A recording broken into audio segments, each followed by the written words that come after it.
শদিয়াৰ অতি ভিতৰুৱা আৰু পিছপৰা অঞ্চল অম্বিকাপুৰ। এই অম্বিকাপুৰৰে এশৈপুৰী সমস্যাৰে জৰ্জৰিত এখন গাঁও শিমলুগুৰি লক্ষীনগৰ। শদিয়াৰ সদৰ চপাখোৱাৰ পৰা প্ৰায় ৩০-৪০ কিলোমিটাৰ দূৰত্বত অৱস্থিত এইখন গাঁও। গাঁওখনত অৱস্থিত এখন প্ৰাথমিক বিদ্যালয়। অম্বিকাপুৰ লক্ষীনগৰ প্ৰাথমিক বিদ্যালয়। পিছপৰা ভিতৰুৱা এই বিদ্যালয়খনৰ ছাত্ৰ ছাত্ৰীসকল যথেষ্ট প্ৰতিভাসম্পন্ন আৰু শিক্ষাৰ দিশত মনোগ্ৰাহী।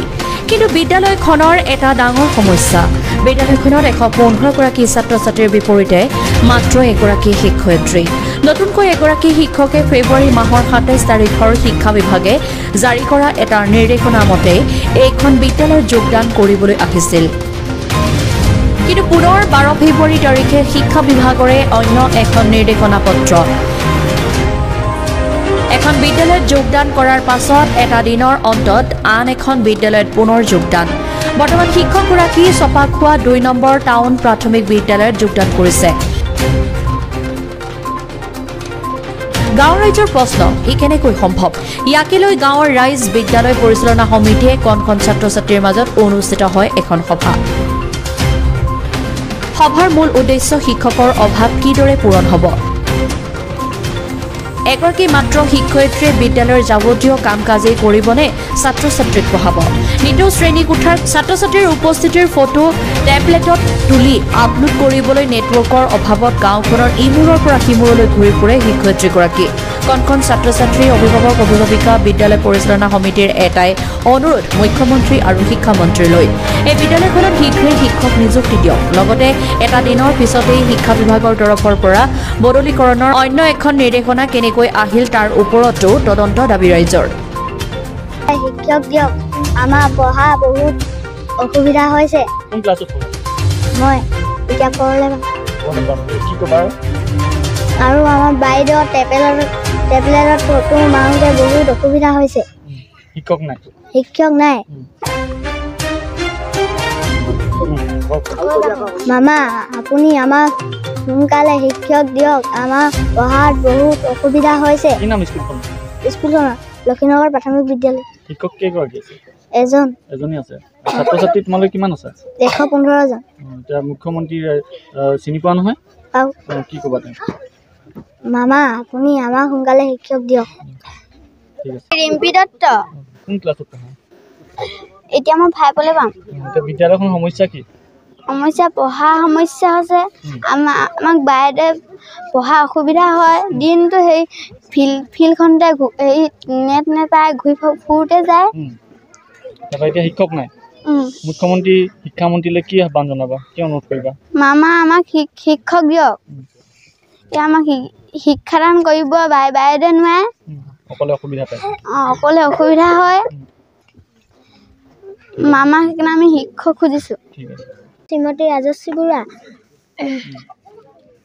কি সমস্যা তোমালোকৰ? আমাৰ বাইদেউ অকলে পঢ়াব নোৱাৰাৰ সমস্যা। ১১৫টা ল'ৰা ছোৱালীক বাইদেৱে কণ্ট্ৰল কৰিব নোৱাৰে। সেয়েহে মামাক আমি বিদ্যালয়ৰ বাবে শিক্ষক খুজিছোঁ। এতিয়া মই 5লৈ পাম। 5ত আমাক কোনে পঢ়াব? সেয়েহে মামাক মই আমাৰ বাবে শিক্ষক খুজিছোঁ। ঠিক আছে। টুমনি বৰা, মই এই অঞ্চলৰ সমস্যা কিছুমানৰ বিষয়ে ক'ব লৈছোঁ। আমাৰ লক্ষীনগৰ প্ৰাথমিকত যোৱা 8 মাহ হ'ল এজন আছিলে ছাৰ, ইয়াৰ পৰা ট্ৰেন্সফাৰ ল'লে। তাৰপিছত আহিলে 5 তাৰিখে এজন আহিছিলে দৰঙৰ পৰা। বহুত ভাল পাইছিলোঁ শুনি, মনত বহুত আশাও লৈছিলোঁ। নিজৰ কণ ল'ৰা ছোৱালী আছে, বহুত ভাল পাই পেলাই ভাবিছিলোঁ মনতে ছাৰৰ লগত চিনাকি হ'ম। কিন্তু দেখিও নাপালোঁ, ছাৰৰ কথা শুনি পালোঁ। পাছত বোলে ছাৰ ইয়াৰ পৰা ট্ৰেন্সফাৰ লৈ গুচি গ'ল। আমাৰ ল'ৰা ছোৱালীক ৰাতিপুৱা আমি ভাত ঘৰত বনাই মেলি খুৱাই পঠিয়াওঁ, আৰু স্কুলতো ভাত খাই ঘৰলৈহে যায়, একো পঢ়া নহয়। বাইদেৱে অকল ৰেজিষ্টাৰৰ কাৰণে বা মোবাইলত ব্যস্ত হ'বলৈ সময় হয়, ল'ৰা ছোৱালী চাবলৈ সময় নহয়। ১15 জন ল'ৰা ছোৱালী আছে ইয়াত পঢ়োৱা শিক্ষক নাই। সেইকাৰণে আমি হিমন্ত বিশ্ব শৰ্মা ছাৰলৈ আৰু মামালৈ বিনম্ৰ অনুৰোধ জনাইছোঁ যাতে এইখন বিদ্যালয়ত শিক্ষক অতি শীঘ্ৰে সোনকালে যাতে আমি শিক্ষক পাওঁ। এয়াই কৈ মোৰ হেৰিটো সামৰিছোঁ। এতিয়া আমাৰ স্কুলখনত এতিয়া শিক্ষকৰ অভাৱ হৈছে। অকল শিক্ষয়িত্ৰী এগৰাকীয়ে হয়। এতিয়া আৰু এজন শিক্ষক আহিছিলে, শিক্ষকজনৰ নাম আমাৰ সন্তানে গৈ ঘৰত কৈছিলে মানৱজ্যোতি দাস নেকি শৰ্মা। তেখেতে এদিন হেৰি কৰিয়ে দুদিন নে 3 দিনৰ ভিতৰতে বেলেগ স্কুলত আকৌ জইন হ'ল বুলি আমি শুনিবলৈ পালোঁ। আমাৰ ইমান অভাৱ হৈছে, অভাৱৰ কাৰণে আজি ল'ৰা ছোৱালীৰ অভাৱ, শিক্ষাৰ যে কিমান ডাঙৰ বস্তু, ডাঙৰ এটা সম্পত্তি, ল'ৰা ছোৱালীখিনিক আমি ভৱিষ্যতক লৈ কি কৰিম, কি আমি আশা কৰিম, আশাৰ পৰা আমি সদায় বঞ্চিত হ'বলগীয়া হৈছে। ল'ৰা ছোৱালীক লৈ আমি একেবাৰে আমি একো কল্পনাই কৰিব নোৱাৰা হৈ গ'লোঁ। সেইকাৰণে আমি চৰকাৰৰ ওচৰত এটাই আহ্বান কৰোঁ, আমাক আৰু এইখন স্কুলত 4-5জন হ'লেও কমেও 4জন শিক্ষক আমাক ইয়াত দিব লাগে। তেতিয়াহে আমাৰ ল'ৰা ছোৱালীখিনিক আমি জন্ম দিয়া সফল হ'ব বুলি ভাবিছোঁ। আমি বেলেগলৈ আঁতৰলৈ পঠিয়াবও নোৱাৰোঁ, কেলৈ আমি সদায় হাজিৰা কৰি খোৱা মানুহ।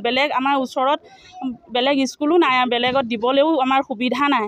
সেইকাৰণে আপোনালোকক আমাৰ ভাষা বুজাব নোৱাৰোঁ আৰু কিমাননো ক'ম। সেইকাৰণে গম পাইছেই।